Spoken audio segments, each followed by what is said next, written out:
I'm going to start with a statement. I'm going to start with a statement that is, the world is made of stories.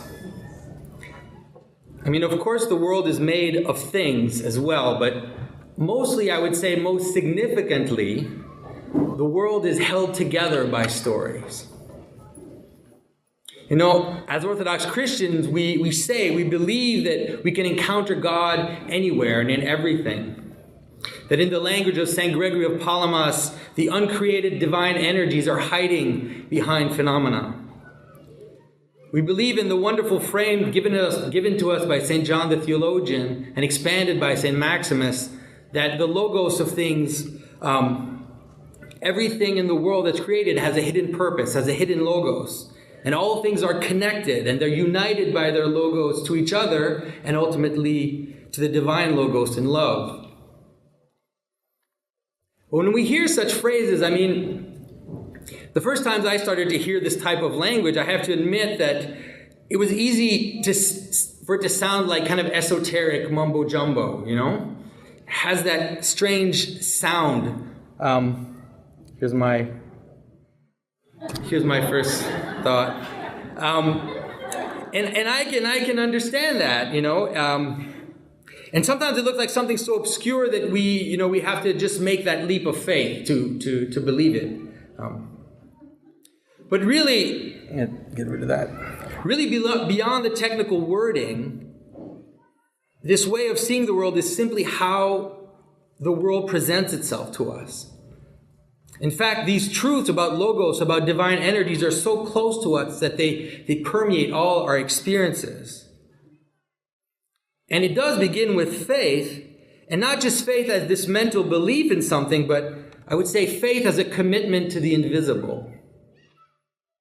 And this faith will help us experience how the invisible not only transcends the visible, but it also is the thing that holds the visible world together. So how in the world can the invisible hold the visible together? It can actually be quite simple. And stories are one of the most immediate examples in our daily experience of how the invisible holds the visible together. A story is a series of facts chosen among an indefinite amount of possible facts.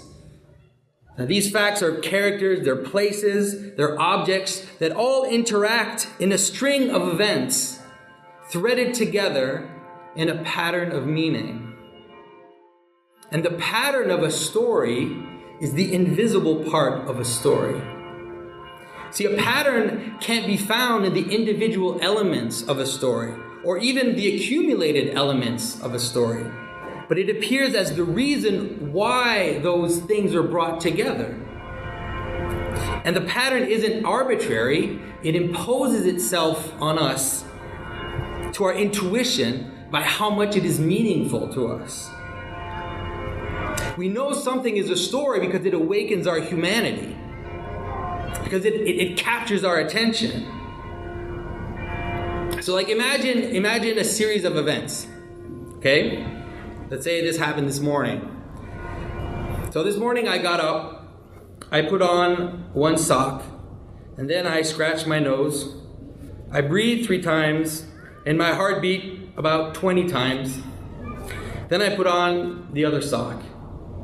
I coughed a little, I blinked a few times, I glanced at the belt on the chair, I breathed another 2 times, and who's bored? I mean, although there's clearly a character in what I just said, and there are events in the description, but that's not a story. I mean, it's boring. If I kept going like that, I'd have people walking out of the room. So for your consideration, let me give you another series of events. So last Sunday morning, I got up and we were late for church. So getting ready, I go to put on my socks. But looking into the drawer, I realized that all of them were in the wash. So here I am starting to panic. I'm running around the house trying to find a clean pair of socks. And after another 5 minutes, I'm at the point of giving up. All hope is lost. And I'm thinking, okay, I'm going to have to dive into the hamper and going to spend the day in dirty socks. Or else I start to wonder, would it be considered cross-dressing if I borrowed my wife's socks? And so as I'm shamefully sifting through my wife's socks, looking over my shoulder, hoping she won't see me, and wondering, am I going to have to confess this? And if I'm going to confess this, is it because, I'm cross-dressing? Is it because I'm taking some... Anyways. So as I'm sifting through my wife's socks, what do I come upon? A pair of my own socks that were right there, put there by some mischievous elf, some minor miracle. That's more of a story. Of course we could say that it's a trivial story. It's a very localized story that could only be understood by modern people. And that's true. But the pattern of the story, the invisible structure which makes one see that it is actually a story and not just a random accumulation of facts, well, that pattern is something that is truly universal. It's something which is written in human consciousness. I would say that it's actually a mode of human consciousness.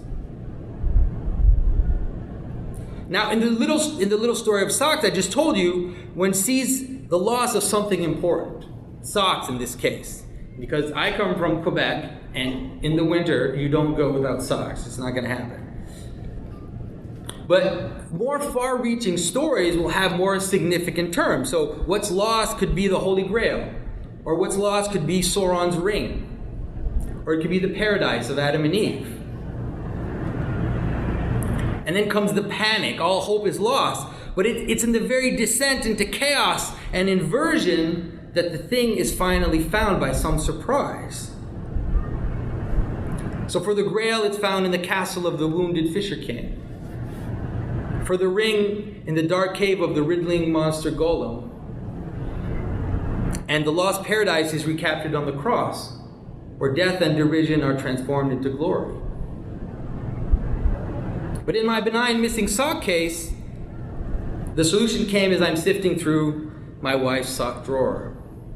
Which is not chaotic at all, by the way, because she'll be listening to this, so yeah. All right.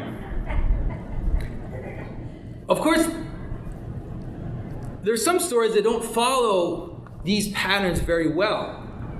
And those stories, they just kind of fall to the wayside and they're forgotten.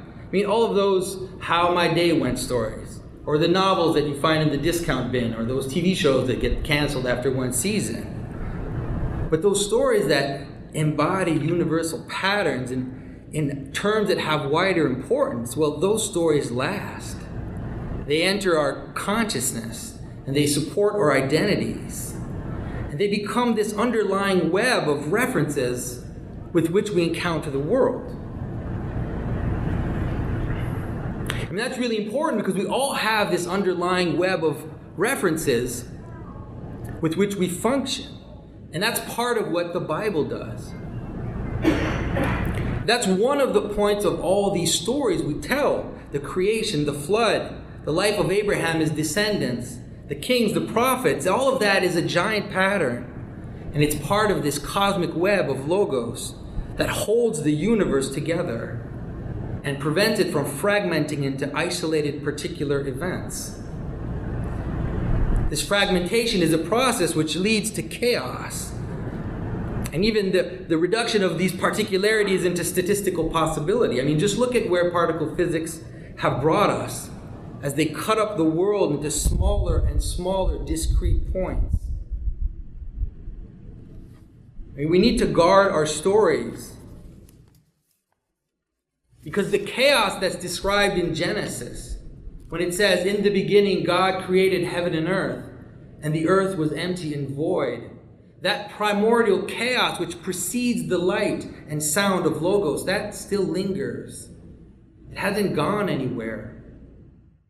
It still lingers as this bottomless ambiguity under and around the ordered world, under the pattern that stories give us.